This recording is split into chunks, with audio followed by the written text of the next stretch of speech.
I just want to talk to y'all today.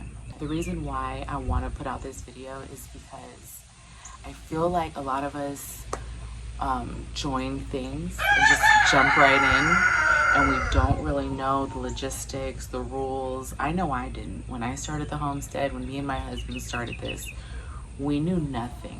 I'm from California, I'm from Burbank, I'm from the Valley. I knew nothing about livestock, shelters, water storage, zero. And a lot of us that go into homesteading, especially nowadays, we have the basic knowledge, you know, what we see on the internet or whatever. But girl, I've been learning a lot of lessons lately. First thing I want to get across to you guys is that I'm not here to judge or act like I know it all. I'm just giving you guys some of the things that I've been going through and probably letting you guys know how you can mitigate that. I think the first thing that we should all do, you get your land, you get your property, you figure out where you want to live, where you want to start your homestead. You move in, you're super excited, you want to go buy chickens, you want to go do all the fun stuff, which you can do some of the fun stuff, but I just feel like building your gate, like if your property doesn't come with the gate, you're gonna have to get that gate up if you want to have livestock, because what's happening with us is we jumped right in, super excited, you know, and we didn't have our gates up, and it caused a lot of issues. Our animals getting out, other people's animals getting in. You can't really let your animals roam freely because they're not secured properly. And it's your responsibility when you have livestock and when you have animals in general, dogs, whatever, to keep them inside of your property. So the best advice I can give a new homesteader would be to get your fence lines up and your structures or your shelters for your livestock and your animals. I had to build like a 20 by, what is that? Maybe like a 20 by 12. That might be even like a 25 by 12, like outdoor dog run to keep our dog from running out into the roads. These country roads have no speed limits, so you definitely want to keep your animals in. Now, depending on your acreage, the price is definitely gonna, you know, range from person to person. If you have a smaller property, you know, 1,000, maybe if you have a half acre, maybe you can get away with it for 1,000 to 2,000, but just know you're gonna be spending a good chunk of money on your fence line. It's gonna be in the thousands. It's not gonna be in the hundreds. It's definitely gonna be in the thousands. You need a good fence line. You need pressure treated lumber. You need gauged wire. Yeah, sometimes you're gonna even need electrical fencing depending on what kind of livestock you have. If you want to go that route, it's always an option. You don't have to do that. Yeah, fence line is really important. I would also say that, like, building your structures for your animals, like, don't go out to Tractor Supply and buy 30 chickens and be like, oh yeah, they're small, they're gonna be in my kitchen for a long time. They're gonna grow super fast and you're gonna need to move them out because they're gonna stink and they need room. So if you're thinking about, you know, you move in on your homestead and you're like, I want to go buy a goat and some chickens, get the shelter in place for them before you buy them, because you don't want to be racing against time, you know, like I've done. I did that with my first flock, and I did free range them. They are still free ranging and they do have a coop and a run, but you know, I lost half of my flock because I didn't have a coop and a run for them when I first got them, and it's just a mess. Like, it's just a mess.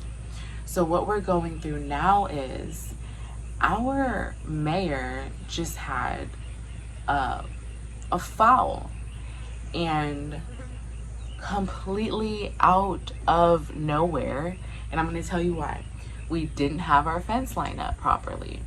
So when they would get loose, they would roam these, you know, open pastures, and there would be wild horses, and a lot of the wild horses are studs, And we know that there are some studs that run around here.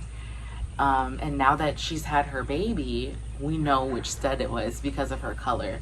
So Sia is a red-toned Tennessee Walker, and now that she's maturing, she's starting to get white spots, which is so pretty, like little white polka dots.